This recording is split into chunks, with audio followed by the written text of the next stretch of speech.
tell about how I make my portrait sculptures. I start with the clay like this. This is soft clay, and I would like to show you. I will put a nose on it here. How fast you can make a picture, a portrait. Regular pencil is a very good tool, and the mouth in here, and so I can choose two methods. Is to let it dry and bring it to a furnace and have it burned, and then the clay becomes like a rock. The other method that I'm going to talk about now is then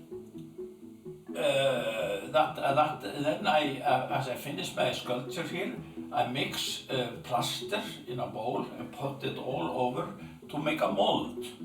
And once the mold has dried, the plaster, then I turn it around and scrape the clay out of the mold. And then I take the plaster to the foundry, and they fill it with melted bronze. They pour into these molds. And that is not the end of the story, because then I have to start to refine them, work on them, to get the right texture and so on. And then, therefore, I have a set of tools here. These are simply files, iron files called them, and I can use them. Also, these tops here are sandstone and of iron and brushes, and in that way I shape this. This screw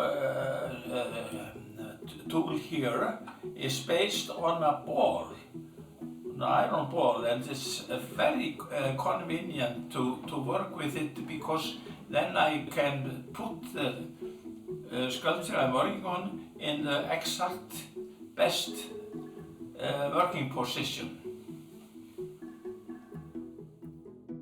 Now I'm going to look at my 3 portrait sculptures individually, all showing older men. I call this series a deformation of age. That happens as people get older, that the faces turn quite strange often because of maybe sicknesses. It's important, as we are studying sculptures, to see them from all sides. It's not, one photo is not enough to get a grasp of the sculpture. Next sculpture is this one here. Old person again, probably with some problems in his kidneys because of swollen eyes. But this is what happens with people as they get older. They get all kinds of sicknesses and deformations of their faces. But I think in a way it's kind of interesting to see how the faces turn out in this way. The last one is in worst shape, and that has one reason, and that is, as I was forming this in clay, I dropped it on the floor, and therefore it's all bent over to the other side, one side, and the nose too. So, but because of this probably, this turned out to be the best sculpture in my own opinion.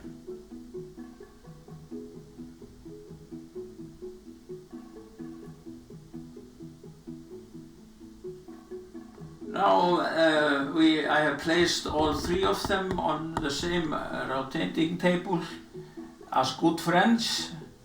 They turned backs together, make a unit, and they face the world like on a carousel.